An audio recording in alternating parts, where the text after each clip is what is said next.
Dana asked me to do that with Dan Hardy after his fight with Mike Swick. I was so embarrassed. That's why I stayed in the corner. I didn't say nothing bad. I was like just waiting for him to say something, and that's it. I know we have to promote the fight, but it's not it's not my personality to be an arrogant person. Oh, okay. Yeah, I thought so. You're a very humble champion, and a big fan of yours. And then last question, and I'll take this off here. The Fedors, he went on this unbeaten streak, and I think you could be one of the guys, you and Anderson Silva, that can go on in continuous years, have a long streak, long years of being unbeaten. What are your thoughts on Fedor losing, and what are your thoughts on making a run? Well, I'm gonna tell you something very simple. Nobody's invincible. Fedor lost, even though in my mind he's the best heavyweight in the world. It's like in baseball, in football, whatever sport, in soccer. It's not always the best team that win the game. It's the team that play the best the night of the game. So it's the same thing. It's not always the best fighter that win the fight. It's the fighter that fight the best the night of the fight. And I do believe that Fedor is the best fighter in the world.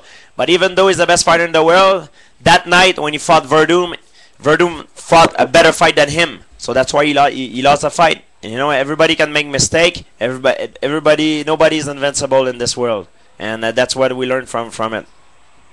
All right. Thanks, guys. Thanks for having me on the air. Jose, we really appreciate the call. George, we were talking about this before you got here, and you're a very respectful, very humble guy, classy champion, top to bottom. However, when all these guys try and extract a little bit of trash talk out of you, or maybe just say things to hype up the fight, the last couple times I've noticed you kind of go like this. You look at them like a little bit more serious. Are you close to maybe all of a sudden unleashing a nasty side? Like, all right, you want to talk some shit? Because you have every right to say, I'm 20-2. I haven't lost a fight in 7 fights. I rarely lose a round. What are you gonna do to me? And have a little swagger. Has it ever come close? Just because it seems like it. It's much harder to not get involved than actually being involved. Sometimes I'm boiling inside. The guy that says something, I'm like, God, I can't believe it. But I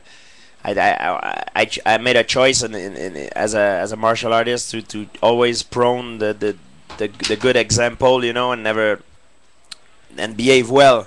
That's a choice that I've made, and a choice that I'm gonna live with as a martial artist. And like I said, of course, sometimes it's hard. It's very hard to stay humble, and sometimes if someone pisses you off, you have to be nice. That's true. But there is always a limit. If someone words never hurt me. Never hurt me. But if it gets physical, now I'm gonna explode, And if someone try to push me or something, now I don't accept it. I'm getting in a fight right away.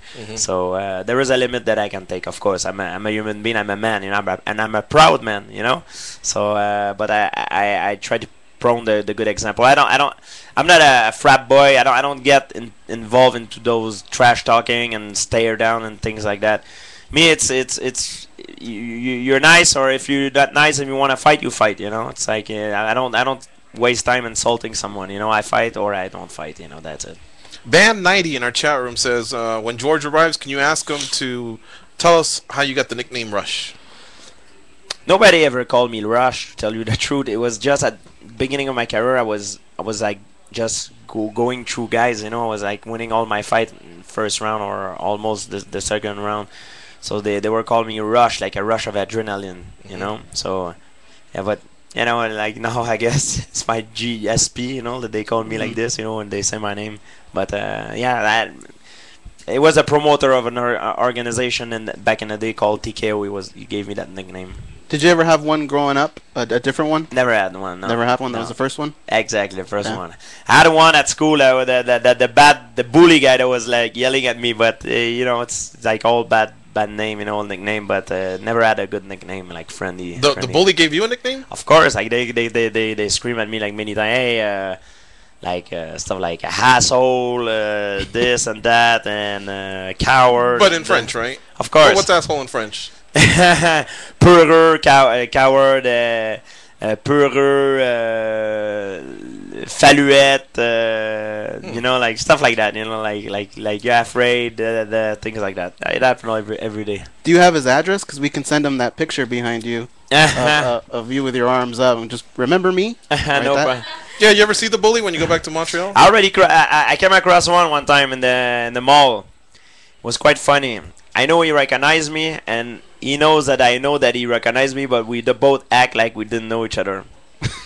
And it's okay. Like now, I'm not mad at it anymore. You know, it's things are like that or in the past, and you know, I never really took my revenge against all those guys. But I'm like, I don't have to. You know, it's now I'm happy in life, and all this anger that I had, I can put it in something else.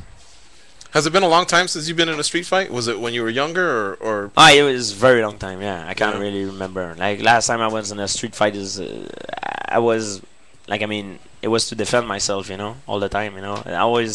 When I fought, it's because I didn't have choice. It was to defend myself. I never fought because of someone called me some name or something like that. I don't fight like this. No. Okay.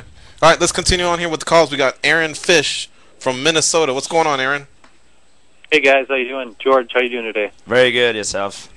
I'm doing good. Thanks a lot for coming into studio. Thank you. The question I had is, you know, you've been running through the welterweight division, and I guess, you know, the most impressive thing is you don't take a lot of damage, and these guys that you're fighting who, you know, on each one of your fights, the opponent is the #1 contender, but the way that you go through them, it looks like you're just a class above them, and a lot of these guys are coming around for their second try at you, and the question that I have is, I know Dana White's talked about you moving up and possibly fighting Anderson Silva, but if the fans and Dana White and a lot of people didn't bring that option up, would you be happy staying at welterweight for your career and maybe fighting a lot of these guys multiple times? Yeah, but there is a lot of guys that I haven't fought in, like, and a lot of the guys that I'm gonna have to fight again, they're much different than they were when I first fought them. Josh Koscheck is much better than he was when I first fight him. It's not the same guy anymore. It's the same name, but it's not the same guy that I'm going against. Same hair though. Yeah, but there is one thing. You know, there is also like a lot of guys like a 170. You know, like the division is pretty stacked.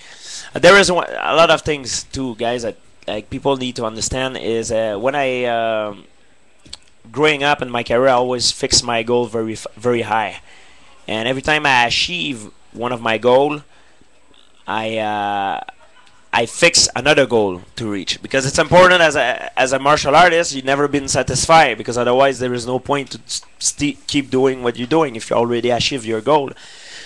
So before I start my career, you know, I wanted to be like, I wanted to fight in UFC, you know, like I wanted to be an MMA fighter. Like I became a professional. Then I wanted to fight in UFC.